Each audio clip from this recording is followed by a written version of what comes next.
Thank you for watching. Please subscribe to my YouTube channel and like my Facebook page.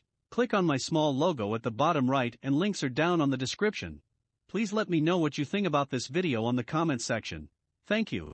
So now we're searching for the magic frequency. And we start with 100 hertz and we look through the microscope to see if anything's happening. We watch for 5 minutes. Nothing happens. We try hundreds and hundreds of frequencies, if not thousands, until we find the magic combination. Because we believed there just had to be a better way. There had to be a better way. And we think we may have found it. I have here 2 identical tuning forks, both tuned to the note A, the note an orchestra tunes to. These forks are both made to vibrate 440 times per second. We say their frequency is 440 hertz.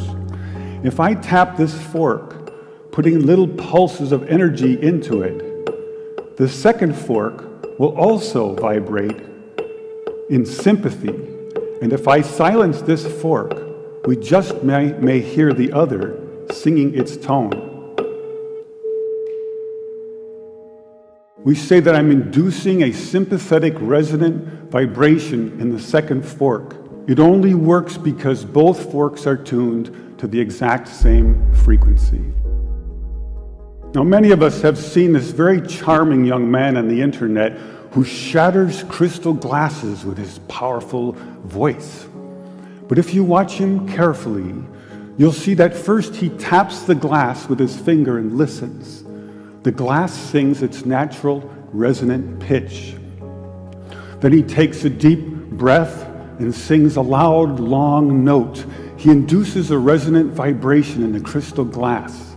The vibration grows larger and larger and larger until the glass is shattered.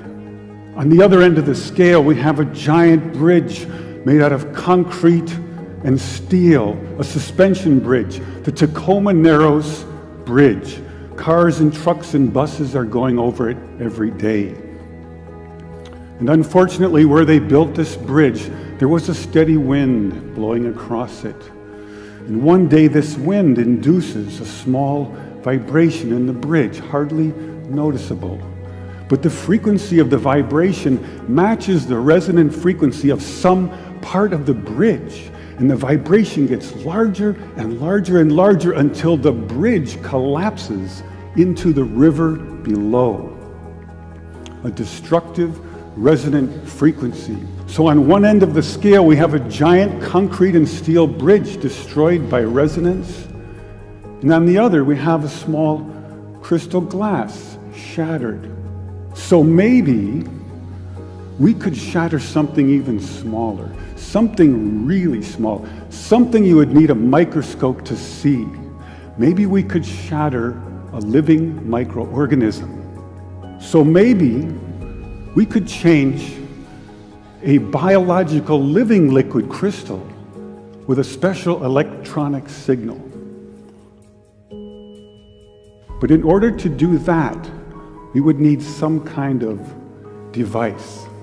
So we search the US patent database and we find this invention by a physician, Dr. James Bear of Albuquerque, New Mexico. It's called a resonant frequency therapy device, and its purpose is to induce a resonant vibration in a living organism or cell. If I put in, say, 100 hertz, out will come 100 pulses per second. If I put in 200 hertz, we'll get 200 pulses. So now we're searching for the magic frequency. And we start with 100 hertz, and we look through the microscope to see if anything's happening. We watch for 5 minutes. Nothing happens. So we try 101 hertz. We look through the scope for 5 minutes, and nothing happens.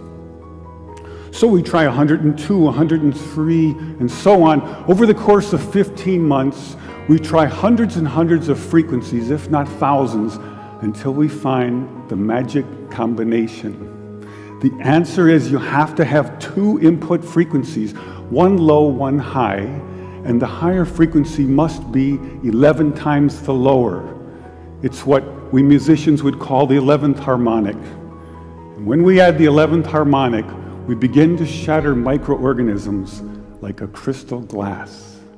These are the first videos taken. We showed these videos to our friends in the biology department. They said they hadn't seen anything quite like it. Seems to be a new phenomenon. These organisms are being shattered by our electronic signals. We now know that cancer is vulnerable between the frequencies of 100,000 hertz and 300,000 hertz. So now we attack leukemia cells. Leukemia cell number 1 tries to grow a copy of itself, but the new cell is shattered into dozens of fragments and scattered across the slide. Leukemia cell number 2 then hyperinflates and also dies. Leukemia cell number 3 then tries to make another cancer cell. The new cell is shattered and the original cell dies.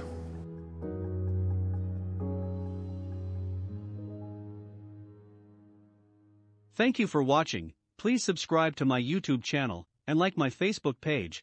Click on my small logo at the bottom right and links are down on the description. Please let me know what you think about this video on the comment section. Thank you.